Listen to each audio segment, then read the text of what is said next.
www.sagreatlace.org to donate today. Hey, and what up, though, people? We are back. It is Wake Up Woodward, and just, you know what, Salvation Army doing the most good. If you guys get opportunity, scan that QR code, or if you see that little red kettle, just to reiterate, make sure that you guys are supporting. I have to make sure, though, that, again, I shout out our Wake Up Woodward and Woodward Sports family members. It was awesome to be out there when we did the Celebrity Bell ringing weekend. Kavasi Chase was in the building. Pete Spivak, Pete Cook was there. The Lovable Time as well, and myself. And it was awesome to see you guys showing up. And we didn't have to sell you guys on, hey, if you give 20, then that turns into 100. Your donation turns into 100. They'll match it up to adding in an extra $80 for you. We didn't have to sell people on that. Kavasi and Chase, people were walking up and just had the 20 in their hands. So, you know what? Shout out to you guys. That's why I love this chat family and everybody that supports Woodward Sports, man. It's just some good people out there that care about doing the most good. So, you know what? The Detroit Pistons. We got to get into this. Shout out to the legend Rob Beard. I can't wait to have you back, brother. He did. It was a late scratch this morning. There's a lot going on in the sports world. He is a sports editor-in-chief for the Detroit News. But we will talk about him right now. They are in still playoff positioning, which is awesome to say about these Detroit Pistons. Yesterday we teed it up, and I'm going to say it again, through 41% of their games. Through 41%, through a third, about 33. It's like 32.6% of their games. They're winning just under 41% of their games. And we know that there's some that they dropped. They started this season 0-4, and they still find themselves in postseason positioning right now.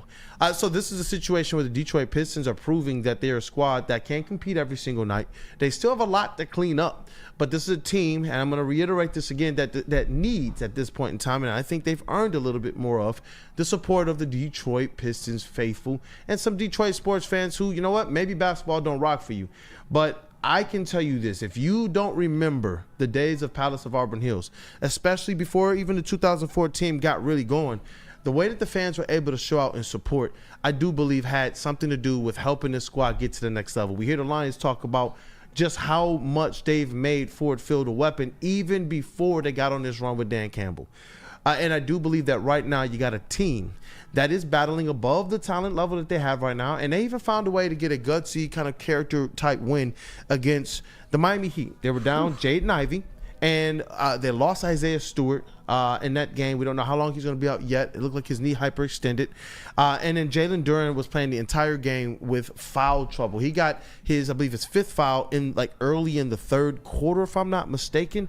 But he still, when he got into the game, I saw some things that I liked there, and we're going to have to see more of that. The aggressiveness. It was like he was mad that he didn't get to play, and he was going out there and dunking everything. He was going out there and playing in a brand of aggressive basketball. And I'm like, you know what?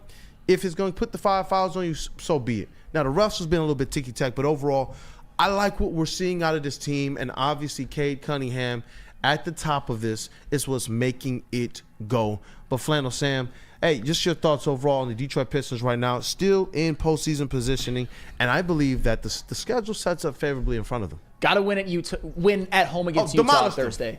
That is for sure. But that game against the Heat, it gave me a heart attack and a half. But the fact that they were able to still win despite blowing a 16-point fourth quarter lead and the Heat getting out to an 8-point lead in overtime, the fact that the Pistons were able to still get that win despite all of the potentially demoralizing things that had happened to them, that's a character win, as you said. And I also think that game was a bit of a microcosm on why getting shooters around Cade Cunningham is so freaking important. 18 assists, are you kidding me? I mean, you saw what Malik Beasley was doing early on in the game to help get the Pistons that big lead, but you also saw in overtime, Tim Hardaway Jr. had probably the shining moment of his NBA career. I know he's played playoff games and whatnot, but 9 points, 3 consecutive threes to erase an 8-point deficit and put them ahead by 1, and all of them were assisted by one Mr. Cade Cunningham, who was drawing double teams. But anywho, this is a different team, and I think this roster is built in a way around Cade Cunningham to at least get them to the play-in. That was a huge win, because if they lose that game, I know it's just one game, but we're talking about them blowing a lead and it being a devastating loss. But they didn't, because they rallied in overtime. They did. And you know what? Shout out to just some player spotlights, just guys to mention. Obviously, Cade Cunningham with another triple-double. Malik Beasley, who's an absolute flamethrower, and he might make an appearance in our Swish or Break, our Swish or Break segment today. And I'm going to get the opportunity to talk to him as well. The Detroit Pistons, they're doing their season of giving, where every week you're going to see them out in the community, out and about, and some families were selected to come and shop with Pistons to make sure that they have what they need for this holiday season as well. So that's going to be an awesome thing to be a part of. And I know that Fontecchio is going to be down there, Malik Beasley, Sasser, and others. So I look forward to that. And we're going to also meet up with Tim Hardaway, who is going to be visiting hospitals today. And it's just awesome to see that these guys not just having this impact in the community, which we know that they're always going to do, but also seeing these guys having this impact on, on the court this year. That to me is where it's just like, continue this momentum. And they have some guys that understand this. That's the importance of having a Tobias Harris, who didn't play. I'm sorry, I didn't even mention that. Yeah. Tobias Harris didn't play. What a gutsy win by your Detroit Pistons. And so, but you got some vets like him, Malik Beasley, and Tim Hardaway, who have this kind of never say die mentality and attitude.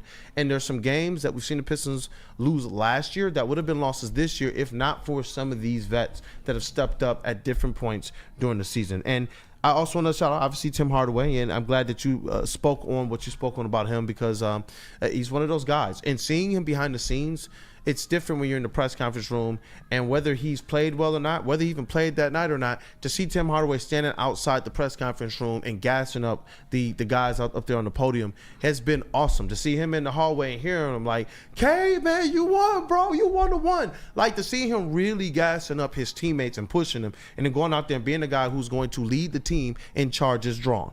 When he said this at Media Day, some people chuckled at it, and some people go, "Oh, whatever."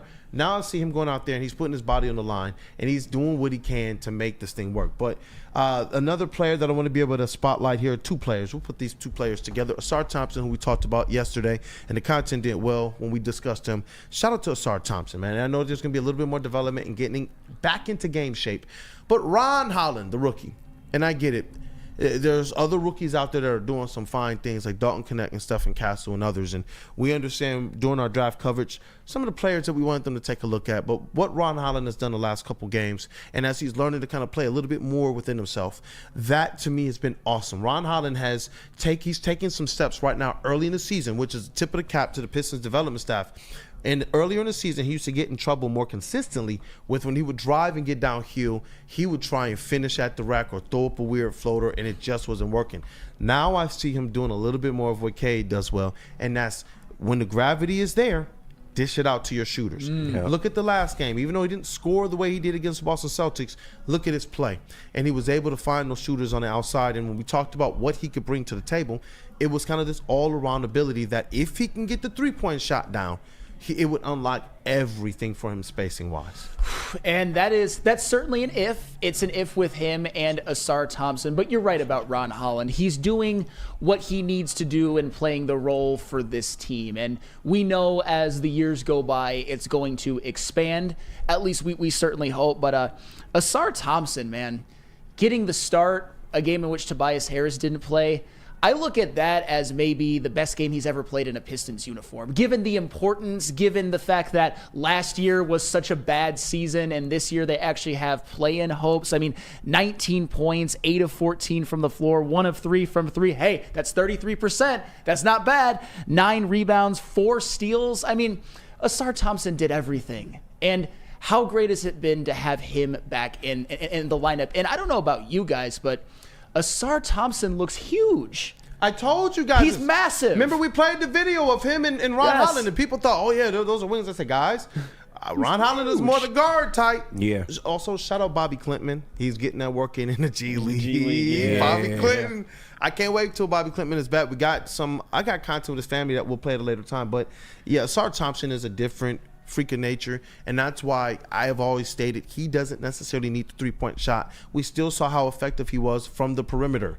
Whether it was diving and cutting, what Simone Fontecchio does very well of cutting when the primary ball handler drives to the rim. He's gotten better at that. Asar Thompson's doing that very well. It was what we saw him do at the start of last season. And for some reason, the game plan just changed. And it was like, why are we not taking advantage of his athleticism and his ability to read and react? Why? Because Asar Thompson was a facilitator all the way up. He was a primary facilitator all the way up until he got to the Pistons. So what do facilitators know? They also understand where to be on the court, how to read and react. Yep. JB Bickerstaff is taking advantage of that. And Asar Thompson has done the work. It's not just that he's naturally taller and have a little bit more weight, but man, bro, he hit the weight room even more. All he is a gym rat.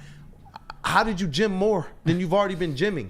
But get same-day service for plumbing repairs at no extra charge. That means no diagnostic charge and extra savings for you. Visit us online at callhoover.com. And dunk it. There was a couple plays we went in for a layup. I'm like, bro, stop. And the next play, crash. That's what you need from this. Those are the things that make up the difference because they're not going to be the most talented team. But you're going to have some areas that you can exploit, some areas you can take advantage of. So yes. Asar Thompson, another example last year of Monty tried to stunt my development. Shout out Jaden Ivey. That's the one that flew under the radar. Jaden Ivey was the one that we all knew. But when you look at guys like Jalen Duren and Asar Thompson and even Marcus Sasser, like this summer, you're learning how to play as a point guard? Yeah. What? KG, let's get this started. Let's go ahead. Get the switch break started. All right, go ahead, talk KG. I just don't get it, bro.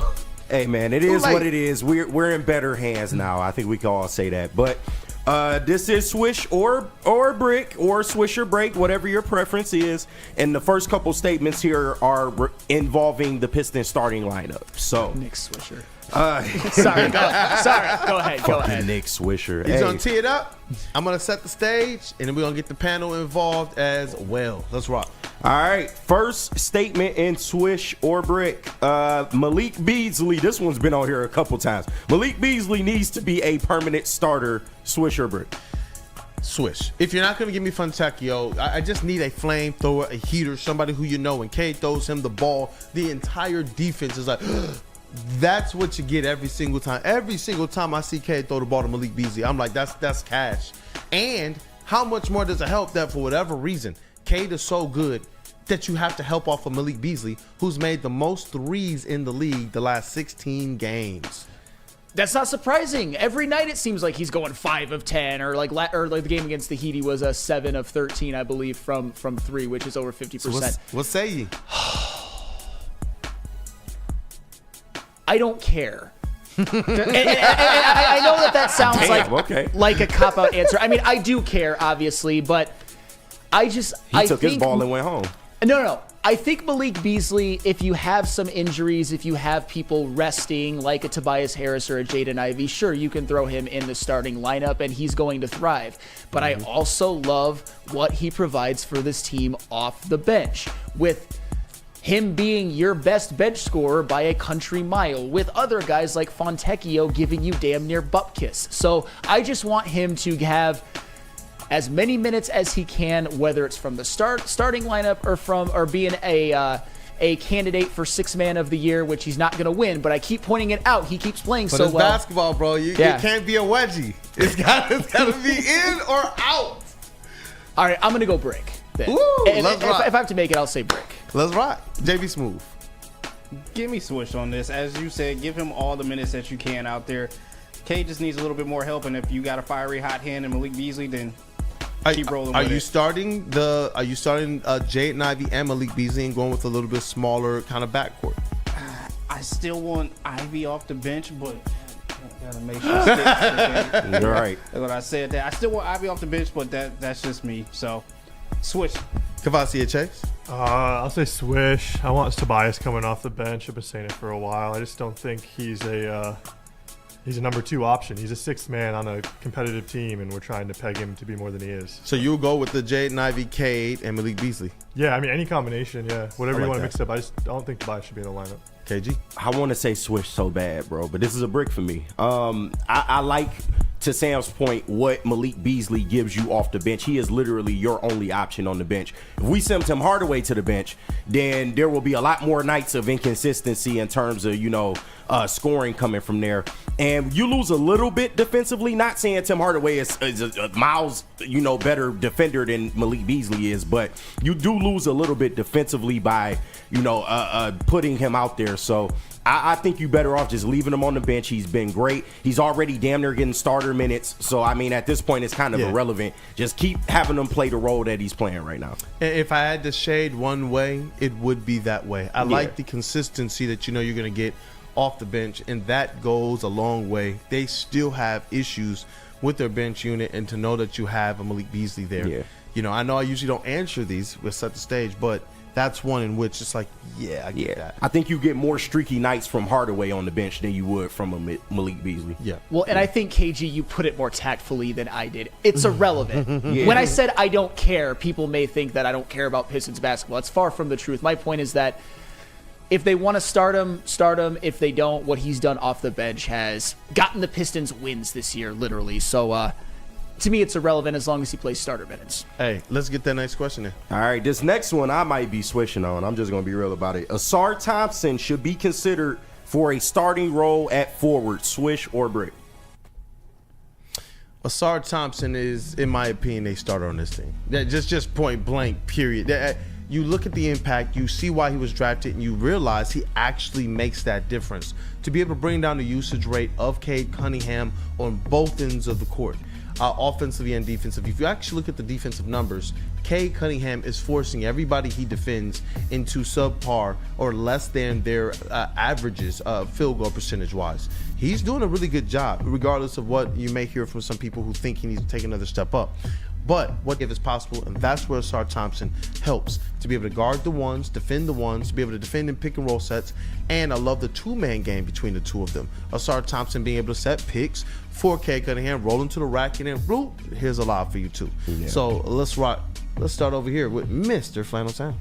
I'm going to go Swish, and it's with the caveat that Cade Cunningham is now a 39% three-point shooter. Tobias Harris, as the season has gone on, has gotten, at least since his bad start, gotten to the point where he's shooting about his career average from three. Jaden Ivey's three-point shot has improved. And even Asar Thompson, he's at 31%, albeit in a small sample size. So I guess my point in all of this is if Asar Thompson can shoot a little bit and everybody takes their leap in the three-point shooting department that we hope that they would at the beginning of the season, I would be okay with it. And you could have Tim Hardaway Jr. and Malik Beasley giving you instant offense off the bench. I don't hate that at all. Give it a Swish. Hey, let's go, JB Smooth. This is a Swish for me. I'm sorry. Tobias Harris, we can't count on you, man. So I need the next. To the bench. I know. Wow. Tobias to the bench. It's shocking to see. But Tobias to the bench, hey, we can't count on you, man. I need someone else out there that, even though it's not a high percentage that he's shooting at, still, if the ball is going in the basket, I need this guy out there. And that's Asar, so Swish. Let's rock. Come on, Chase. I feel like I gave the 2-for-1 on the last day. Yeah, I already know. Goodbye, Tobias. You're not in the starting lineup. I've been saying it for the third game of the season. He shouldn't be in the starting lineup. Did we just play the same track again? Yeah. Hey, right. Shout out to KG. What up, brother? No doubt, Swish, man. And listen, you are going to lose a little bit of spacing by doing a move like this, but Asar Thompson is a defensive weapon. Literally, he guards 1 through 5. He can go out there. He's going to give you effort each and every night. It appears like he's gotten stronger this year, so that bodes well as well. And I think his offense goes underrated in terms of him playing downhill. When he plays downhill, he's very good at driving and kicking, and he's also very good at finishing at the rim, man. And to me, if you can do those two things consistently, then your lack of a three-point shot won't hurt you that much, especially when Sam brought up everybody else seems to have taken a leap from the three-point position. Jaden Ivey has, Cade has. So I think if you send Tobias to the bench, you give your bench a little more juice in terms of scoring. And him and Malik could be the first two off the bench. But Asar is just, you can interchange him in so many different defensive situations, man. And I really love what he brings to the table. So the only thing you got to worry about is his, coming off the blood clot injury. Can he sustain 30+ minutes a night? That's your only real concern, I feel, with that. He has been fully cleared by the Pistons organization and their medical staff for a long time. Right. It was the NBA who went and they took even more precaution to make sure that he was right. So after your organization clears you, then the NBA is going to have their play panel that effectively comes in and does their own investigation all of their own medical research and to make sure that that player is good to go. And you know what? I appreciate them taking that time absolutely to care for somebody's life and prioritizing that. So he wasn't the only player that went through that process this year. Yeah. So, no, I totally agree. Hey, let's get to that last one, and I know we have what's trending on the way, as well as Feldman Mailbag. All right, I'll do this one as the last one. The Pistons making the play-in is tied to Jalen Duren improving his defense and interior scoring. Swish or brick? What? I'll say it one more time. The Pistons making the play-in is tied to Jalen Duren improving his defense and interior scoring. With that one, they're already in postseason positioning. True, but they can fall out. They can, but I don't think it's due to Jalen Duren. He can have an impact, in my opinion, to help them bolster, but I do believe that they have enough right now to make it happen. He's averaging right now like less than 10 rebounds and less than 10 points per game. And we see the squad, the recipe to win is going to be what happens with that trifecta of scorers at the top. Their paint defense is something that I believe is going to be sporadic all season. Yeah. All season.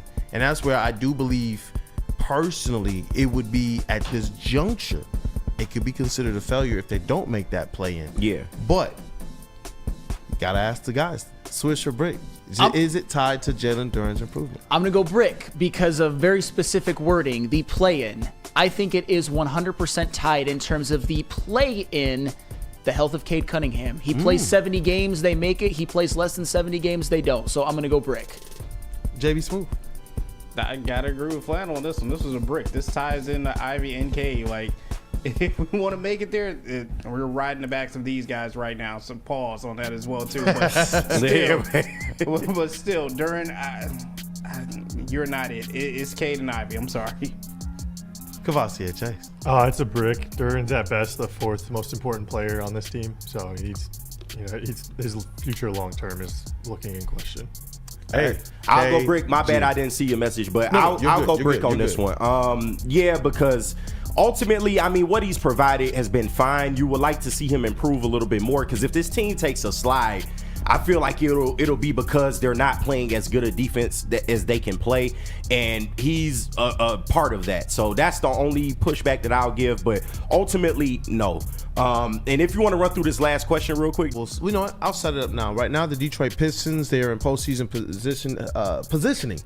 The teams ahead of them, the Bulls, the Pacers, the Hawks, I believe in Miami Heat, which you got to think about this. Several of these teams are talking about breaking their teams down. That are the Bulls and potentially the Heat, who I do believe that the Detroit Pistons are better than. After they get a little bit more settled in, I believe that they are. After an 0-4 start, the Pistons have been fairly good. The teams behind them, Brooklyn, they're going to dismantle their team. Philly, they have not been able to overcome the injuries. You got the Hornets, who in Toronto and Washington, who are all tanking. So at this point in time, you're talking about, 6 solid teams that the Detroit Pistons should be better than, and if so, then it's a play-in position. So we'll start with you, Flannel Sam. I'm going to go Swish, and it's because obviously when we've seen the Pistons play and you've seen them be in play-in position at this point in the year, your expectations change a little bit, but I don't even think it's that. I think it's what's around them. As Kool-Aid said, I think they're better than the Chicago Bulls. I think the Bulls eventually this season blow it up a bit, and the Pistons pass them. We might get Vooch. Hey, bring them home. But like if the Brooklyn Nets were to somehow pass the Detroit Pistons, to me, that's unacceptable. It just can't happen. So in terms of how they've played so far and what's around them, and I believe that 35 wins might get you into the play-in. Yes, it's play-in or failure. JB Smooth. This is a toss-on because I don't want my fandom to get in the way and just being like, oh, no, if they don't make it, they're still all right. They're showing improvement. But then the sports side of me is just like, well, yeah, if we don't get in, then the season was kind of a failure because we had high hopes to start the season with the new staff and everyone seeming to gel a little bit more together. But still, I don't know. Maybe it's not a failure. Maybe it's more or less a disappointment. If they don't make it. Disappointment. I like that word better. Disappointment. So you would then say brick. Yeah, it's a brick. Kavasi Chase. I'm gonna say it's a brick. It suck, but at the same time, we need to add talent to this roster, and the better chance to add talent is being in the lottery. So if that's what we need to do for another year, then like shit, is it?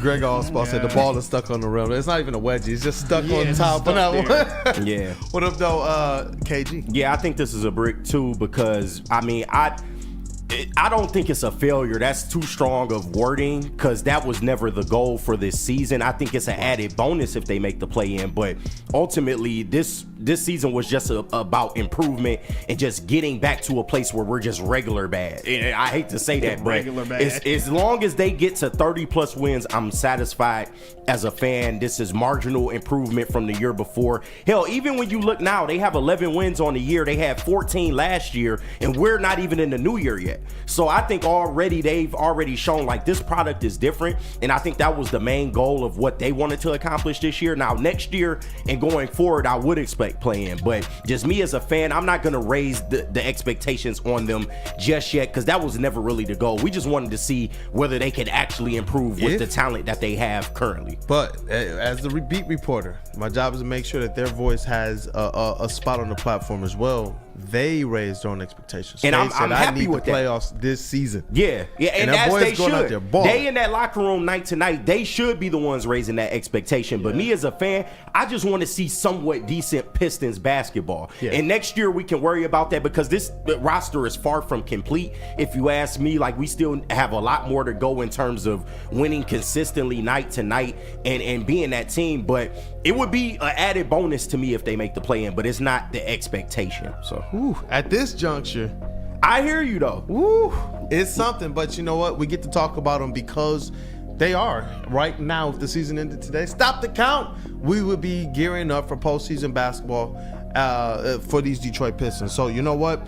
Shout out to them. It's going to be interesting to see what this team can do because some of these questions, if Jalen Duren does take a leap, then you got to ask yourself, can the Pistons sneak into that top 6 of the East? Yeah. Some people say that that's overzealous, but you already look at the fact that if this team had won a couple of games that they should have won, I'm talking about like just hit a free throw. Just 2-3 games changes this thing completely for the Detroit Pistons. So it'll be interesting to see as they go on. But I know we got everybody's favorite segment on the way after we say what up, though, to some of our friends. Yeah, we got a Great couple job, people KG and to crew. say what I up got to. you. Jar Sabbath and Mark White. I'll start off with Jars first myself. Hey, let's rock. Because, I mean, you want to get high?